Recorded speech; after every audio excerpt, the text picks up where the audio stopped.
तो hey everyone, आज की वीडियो हम लोग नीट केमिस्ट्री के 20 मिनट के अंदर 20 मार्क्स को कंफर्म करने वाले हैं, और वो भी गारंटेड रूप से। और ऐसा मैं क्यों बोल पा रहा हूं, क्योंकि इस वीडियो के अंदर मैंने कोऑर्डिनेशन कंपाउंड और साथ ही डीएनए ब्लॉक के जितने भी इंपॉर्टेंट टॉपिक्स है जहां से आज तक नीट एग्जाम में क्वेश्चन आ चुका है या आ सकता है, उन सबको मैंने कवर करने की कोशिश करी है। और अगर तुम इस वीडियो को एंड तक देख लेते हो तो तुम्हारे नंबर तो पक्का कंफर्म हो जाने वाले। तो ट्राई करना कि नीट एग्जाम से पहले अगर तुम्हें 20 मिनट मिल पा रहा है तो 20 मिनट निकालकर इस वीडियो को देख ही लो। बात करते हैं कोऑर्डिनेशन कंपाउंड की। इसमें जो मेन 3 टॉपिक आता है, पहला होता है लाइगेंड, दूसरा होता है हाइब्रिडेशन, ज्योमेट्री, मैग्नेटिक मोमेंट, और तीसरा होता है तुम्हारा आइसोमेरिज्म और आईयूपीएसी। ठीक है भैया, लाइगेंड की बात करो तो लाइगेंड होता क्या है? लाइगेंड तुम्हारा कोई भी आयन होता है या मॉलिक्यूल होता है जो कि सेंट्रल एटम से बाइंड करता है। ठीक है, बात करते हैं कितने तरह के लाइगेंड होते हैं। पहला होता है यूनिडेंटेड लिगेंड, जिसमें क्या होता है सिंगल डोनर एटम होता है, क्योंकि लाइगेंड का काम क्या है? डोनेट करना काम है सेंट्रल एटम को। ठीक है, सेंट्रल एटम को अपना लोन पेयर डोनेट करता है। बढ़िया, सिंगल डोनर एटम का एग्जांपल क्या है? क्लोराइड है, वाटर है और अमोनिया है। अमोनिया में कौन डोनेट करेगा?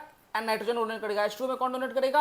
ऑक्सीजन डोनेट करेगा। समझ गए? बाइडेंटेड लिगेंड की मैं बात करूं तो इसमें कितने एटम होते हैं? इसमें तुम्हारे 2 डोनर एटम होते हैं। जैसे बात करूं ये NH2 CH2 CH2 NH2, इसका नाम क्या होता है? इसका नाम होता है इथेन 1,2 डायमीन, या इसको हम लोग EN नाम से ही बुलाते हैं। ठीक है, तो ये तुम्हारा क्या होता है? बाइडेंटेड होता है, तुम्हें पता होना चाहिए। और साथ ही क्या होता है? ऑक्सिलेट C2O4 3-, ये भी तुम्हारा क्या होता है? बाइडेंटेड होता है। एनसीईआरटी में 2 एग्जांपल लिखे हुए, तुम्हें बिल्कुल से पता होना चाहिए। बढ़िया, हम बात करते हैं पॉलीडेंटेड लिगेंड। ये क्या होता है? इसमें तुम्हारे सेवरल डोनर एटम्स होते हैं एक ही लाइगेंड के अंदर, मतलब ये लाइगेंड एक ही रहेगा लेकिन उसके अंदर अलग अलग डोनर एटम हो गए। कैसे? जैसे बात करें एक नाइट्रोजन का कंपाउंड होता है जिसमें CH2 CH2 NH2 3 रहता है। ठीक है, ये भी एनसीईआरटी में लिखा हुआ है, इसलिए मैंने बता दिया, क्या पता कभी भी एग्जाम में आ सकता है। मैच द फॉलोइंग करके आ सकता है। और बात करें एक और कंपाउंड की जो कि होता है EDTA। EDTA का क्या मतलब है? Ethylene diamine tetraacetate. ठीक है, और ये क्या होता है? ये तुम्हारा हेक्साडेंटेट लिगेंड होता है। मतलब इसके पास कितनी डेंटिस्ट्री है? 6 डेंटिस्ट्री है। डेंटिस्ट्री का मतलब समझते हो क्या होता है? कि वो कितना अपना लोन पेयर डोनेट कर सकता है सेंट्रल एटम को। जैसे बाइडेंटेट का डेंटिस्ट्री कितना होगा भैया? 2 के इक्वल होगा। नाम से समझ आ रहा है, बाय है तो मतलब 2 होगा, यूनी है तो 1 होगा। और बात करूं मैं पॉलीडेंटेट की तो यहां पर कुछ भी हो सकता है। जैसे इस केस में बात करूं तो 3 है,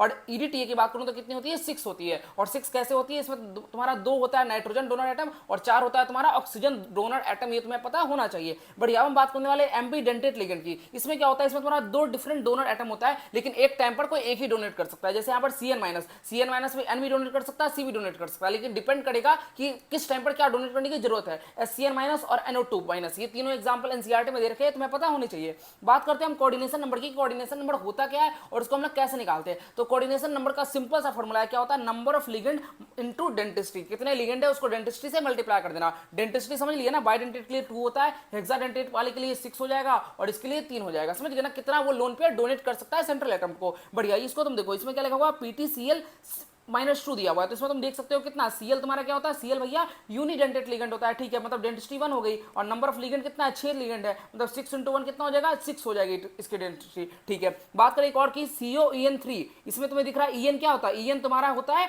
बाइडेंटेट लिगेंड। अभी जस्ट बताया ना, इसका मतलब क्या होता है? इसका मतलब EN होता है। तो EN है तुम्हारा बाइडेंटेट लिगेंड, और कितना लिगेंड है तुम्हारा? यहाँ पे 3 है, तो 3 × 2 = क्या हो जाएगा? 6 के इक्वल हो जाएगा। बढ़िया, बात करते हैं यहाँ पर ऑक्सिलेट है। ऑक्सिलेट की भी डेंटिस्ट्री कितनी होती है? 2 के इक्वल होती है। और कितना ऑक्सिलेट है तुम्हारे पास? 3 ऑक्सिलेट है, तो 3 × 2 = 6 के इक्वल हो जाएगा। कोऑर्डिनेशन नंबर के केस में तुम्हें बस सिग्मा बॉन्ड को ही काउंट करना होता है, पाई बॉन्ड को कभी काउंट नहीं करना होता। ये भी लाइन लिखी गई है एनसीईआरटी में। बात करते हैं वर्नर थ्योरी की। तो वर्नर साहब ने क्या बताया था? सुनो, वर्नर साहब ने 2 इंपॉर्टेंट कंसेप्ट दिया था। वो क्या था? प्राइमरी वैलेंसी और सेकेंडरी वैलेंसी। तो उसमें से मैं सच बताऊं, सेकेंडरी वैलेंसी कोई नया नाम नहीं है। सेकेंडरी वैलेंसी क्या है? कोऑर्डिनेशन नंबर को ही दूसरा नाम हमने क्या दे दिया? सेकेंडरी वैलेंसी दे दिया। ये तुम्हें पता होना चाहिए। और प्राइमरी वैलेंसी क्या होता है? उस मेटल का ऑक्सीडेशन नंबर होता है। जैसे यहाँ पर अगर तुम देखोगे, ये क्या है? कोबाल्ट है, ये क्या है तुम्हारा? कोबाल्ट है, ये क्या है? अमोनिया है, और ये क्लोराइड है। तो अगर तुम इस कोबाल्ट के पास कितना ऑक्सीडेशन स्टेट है, अगर तुम ये चेक करना चाहोगे तो कैसे निकालोगे? देखो, तुम्हें पता है कि इस पूरे मेटल के ऊपर पूरा जो कॉम्प्लेक्स है इसके ऊपर कितना चार्ज होगा? +2 मान सकते हैं ना? कैसे? क्योंकि तुम देखो इधर Cl2 है, हमें पता है क्लोराइड के ऊपर -1 का चार्ज होता है, तो क्लोराइड के ऊपर -1 का चार्ज होता है। यहाँ पर 2 क्लोराइड है तो यहाँ पर -2 होगा, तो पूरे कॉम्प्लेक्स पे +2 हो जाएगा। हाँ भैया,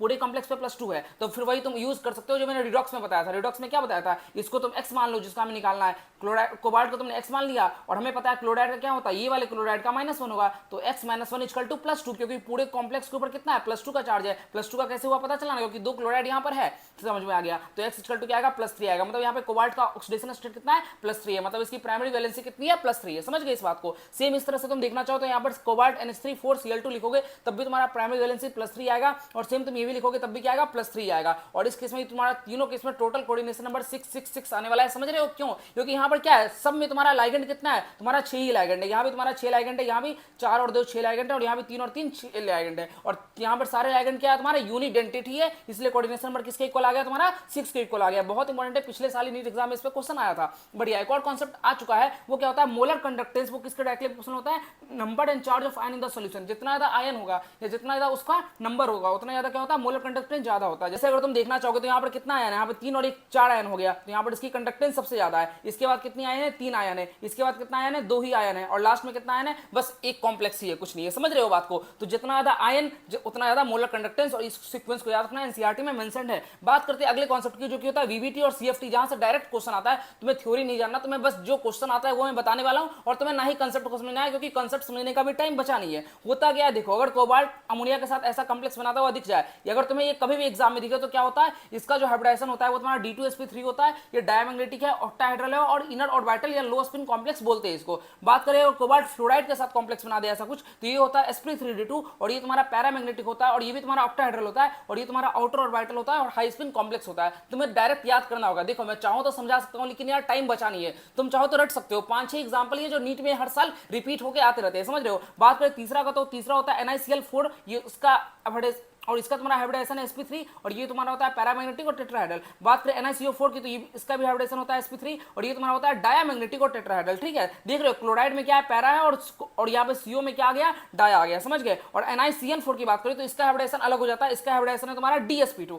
ठीक है, यहाँ पे क्या था sp3 था, और ये भी तुम्हारा डायमैग्नेटिक और तुम्हारा स्क्वायर प्लेनर हो जाता है। इंपॉर्टेंट है ये बात। बढ़िया, अब हम बात करने वाले लिगेंड स्ट्रेंथ के बारे में कि किस लिगेंड की कितनी स्ट्रेंथ होती है। जैसे I- की स्ट्रेंथ सबसे कम होती है। इस सीक्वेंस को याद करना पड़ेगा, नीट एग्जाम में एक बार शायद आ चुका है और दोबारा भी आ सकता है। ठीक है, ये क्या होता है स्पेक्ट्रोकेमिकल सीरीज भी इसको हम लोग बोलते हैं। आई नो याद करना थोड़ा टफ लग रहा होगा, but you have to remember. अगर कोई ट्रिक मिल जाता है यूट्यूब से, ट्रिक देख सकते हो। ठीक है, सबसे कम किसका है आयोडाइड का है, उसके बाद क्या ब्रोमीन का, उसका HCN, फिर क्लोराइड, फिर सल्फर, फिर फ्लोरीन, फिर OH-, फिर ऑक्सलेट, फिर वाटर, फिर NCS, फिर EDTA, फिर अमोनिया, फिर EN, फिर CN-, और सबसे ज्यादा किसका है तुम्हारा CO का है, कार्बोनिल का है। बढ़िया, अब हम बात करने वाले कुछ और क्वेश्चन की जो कि एग्जाम में आ सकते हैं, जैसे MnCN6 3- या FeCN6 3- या कोबाल्ट ऑक्सलेट 3-। तो ये तुम्हारा क्या होता है, ये तुम्हारा सारा इनर ऑर्बिटल कॉम्प्लेक्स बनाता है, या फिर D2sp3 हाइब्रिडेशन बनाता है। ये भी तुम्हें पता होना चाहिए। और इसमें से पहला दो क्या होता है तुम्हारा पैरामैग्नेटिक होता है, और लास्ट वाला तुम्हारा क्या होता है डायमैग्नेटिक होता है। बात करें MnCl6 की, Fe की, और कोबाल्ट F6 की, तो ये सारा तुम्हारा क्या होता है सारा पैरामैग्नेटिक होता है, और सारा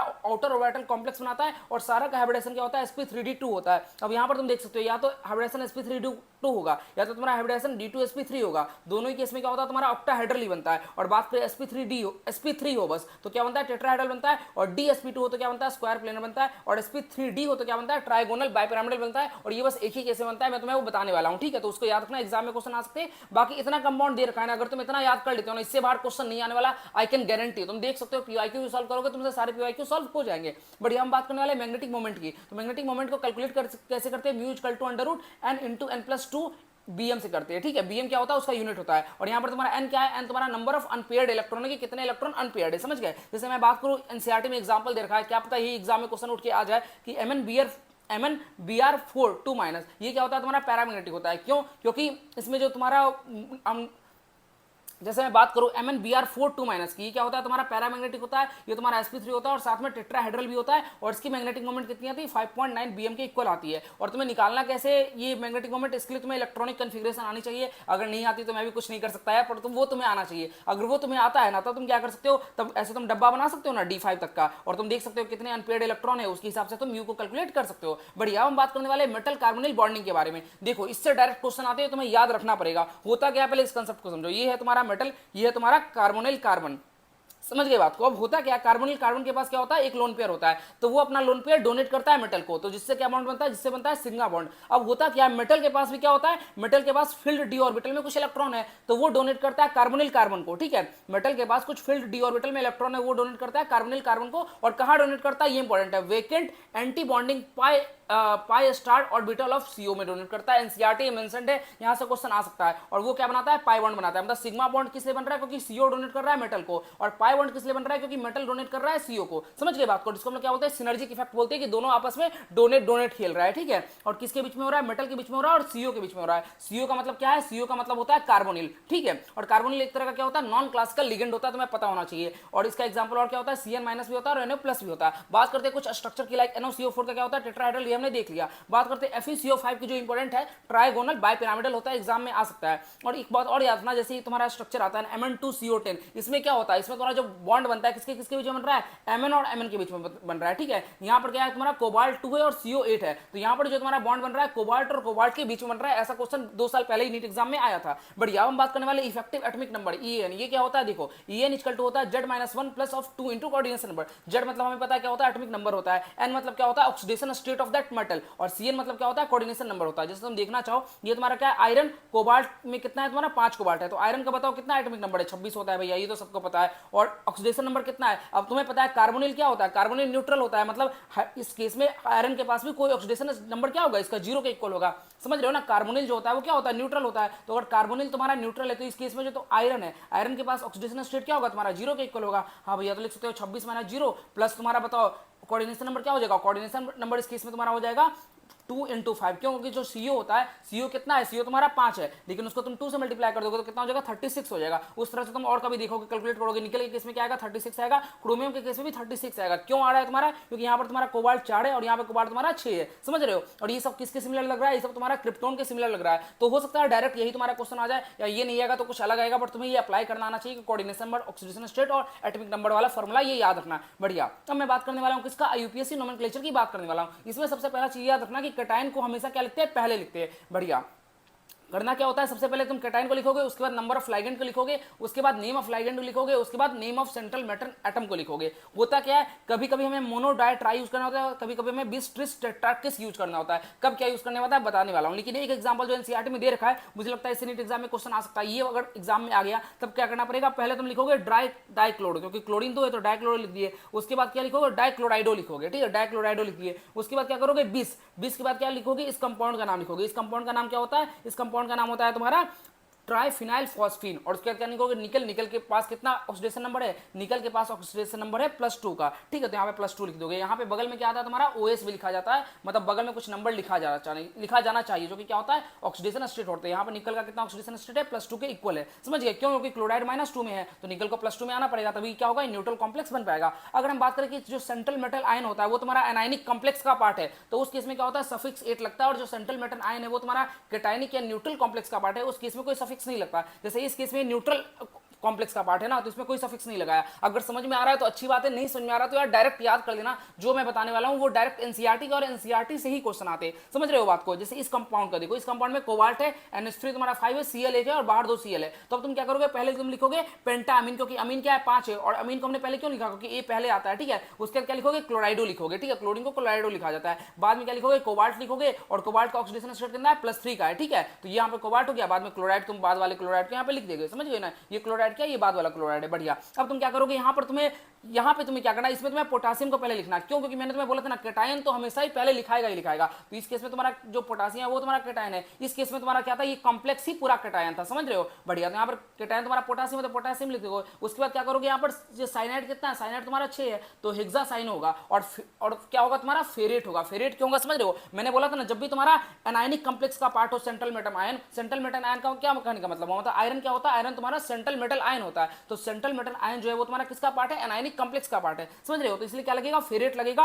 8 तुम्हारा सफिक्स लग जाता है। और एनायनिक का पार्ट क्यों है, समझो इस बात को, क्योंकि K+ जो है वो तुम्हारा क्या है, कैटायन है, तो ये वाला पार्ट क्या हो जाएगा, एनायन, ऑब्वियस सी बात है। और नहीं समझ में आ रहा तो मैं फिर से बोलूंगा, याद कर लेना। NiCO4 की बात करो तो टेट्रा कार्बोनिल निकल होता है, और PTNH3Cl2 की बात करो तो डायमीन डाइक्लोरो प्लेटिनम होता है। डबल कॉम्प्लेक्स नीट एग्जाम में 2 बार क्वेश्चन आ चुका है, याद रखना है। ये तुम्हारा इस बार की जेईई मेंस में आया था, कोबाल्ट NH3 और CN6, इसमें क्या होता है, हेक्सामाइन कोबाल्ट 3 होता है और हेक्सासाइनो क्रोमेट 3 होता है, ठीक है। ये तुम्हें याद रखना, क्रोमेट क्यों हो रहा है समझ जाना। क्रोमेट मतलब क्या हुआ, ये एनायनिक कॉम्प्लेक्स है और ये तुम्हारा कैटायनिक कॉम्प्लेक्स है, वरना तुम्हें समझ में नहीं आ रहा तो याद कर लेना। बात करते हैं, ये एग्जांपल में एनसीईआरटी में डायरेक्ट दे रखा है, नीट एग्जाम में डायरेक्ट पूछा जा चुका है, AgNH3 और AgCN2। यहां पर क्या होगा, तुम्हारा डायमीन सिल्वर होगा। समझ गए कि ये तुम्हारा क्या है, ये तुम्हारा कैटायनिक कॉम्प्लेक्स है, लेकिन ये वाला तुम्हारा क्या है, ये तुम्हारा एनायनिक कॉम्प्लेक्स है। तो यहां पर क्या हो जाएगा, डाइसाइनाइडो आर्जिनेट हो जाएगा। समझ रहे हो, यहां पे हमने सिल्वर क्यों लिखा, यहां पे आर्जिनेट क्यों लिखा, जब दोनों क्या है, दोनों ही तुम्हारा Ag है, लेकिन यहां पर सिल्वर, यहां पे आर्जिनेट। समझ गए बात को। यहां पर पर भी तुमने क्या किया था, कोबाल्ट का, तो यहाँ पे क्रोमेट लिख दिया था क्योंकि ये एनायनिक कॉम्प्लेक्स का पार्ट है। और एनायनिक कॉम्प्लेक्स का पार्ट होते ही क्या लग जाता है, सफिक्स 8 लग जाता है। एनायनिक हमने कैसे समझा, तुम खुद देखो यहाँ पे Cn माइनस मतलब क्या है,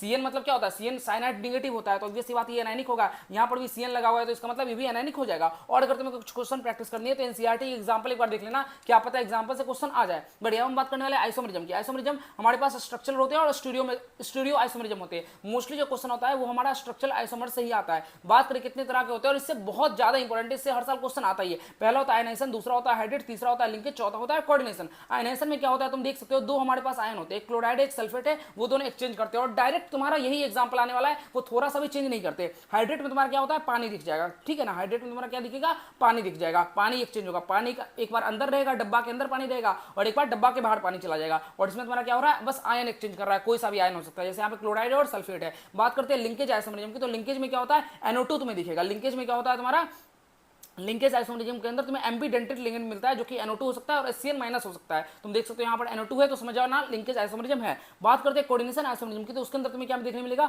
उसके अंदर तुम्हें दो डब्बा देखने मिलेगा, मतलब एक डब्बा ऐसे, एक डब्बा ऐसे, फिर एक डब्बा ऐसे, फिर एक डब्बा ऐसे, तो दो डब्बा जब देखने मिल जाए तो समझ जाना कोऑर्डिनेशन आइसोमरिज्म है। बात करते हैं स्टीरियो आइसोमरिज्म की, तो ये दो तरह के होते हैं, एक होता है GI, एक होता है OI, और मिलता है किसमें, हेट्रोलेप्टिक कॉम्प्लेक्स मिलता है। हेट्रोलेप्टिक कॉम्प्लेक्स का मतलब ये है जिसमें कुछ अलग अलग लिगेंड हो, ऐसा ना हो कि सारे लिगेंड सेम हो। सेम लिगेंड होते हैं तो होमोलेप्टिक बोलते हैं, अलग अलग होंगे तो हेट्रोलेप्टिक बोलते हैं। सिंपल सी बात है। और तुम्हें याद ये रखना जो इंपॉर्टेंट वाला एक होता है फेसियल और मेरिडोनियल, ये किस पे मिलता है, ये तुम्हें मिलता है Ma3 Ba3 टाइप में। जैसे तुम देख सकते हो यहाँ पे कोबाल्ट है और कोबाल्ट में NH3 है, NH3 कितने बार है, 3 बार है, और तुम्हारा NO2 भी कितने बार है, 3 बार है। तो यहाँ पर तुम्हें क्या देखने मिलेगा, यहाँ पर तुम्हें ये वाला आइसोमरिज्म देखने को मिलता है फेसियल और मेरिडोनल, और ये क्या होता है, ऑक्टाहेड्रल शेप होता है इसका। बढ़िया, एक और क्वेश्चन एग्जांपल में दे रखा है जो तुम्हारा आ सकता है, इसको देख लेना। क्या दिया रखा है कि ज्योमेट्रिकल आइसोमरिज्म तुम्हारा टेट्राहेड्रल कॉम्प्लेक्स में पॉसिबल नहीं होता, क्यों नहीं होता, उसका रीजन ये दे रखा है, तुम इसको एक बार पढ़ लेना। और पीडीएफ के लिए मैं बोल रहा हूँ ना, टेलीग्राम ज्वाइन कर लेना, लिंक डिस्क्रिप्शन में दे रखा है। बात करते हो ऑप्टिकल आइसोमरिज्म की। ऑप्टिकल आइसोमरिज्म कहाँ देखने मिलता है, ऑक्टाहेड्रल कॉम्प्लेक्स में देखने मिलता है, जिसके साथ डाइडेंटेड लिगेंड हो, ठीक है। जैसे तुम इस एग्जांपल को देख सकते हो, इस एग्जांपल का जो सिस आइसोमर होता है उसके पास क्या होता है, ऑप्टिकल एक्टिविटी होती है, एनसीईआरटी में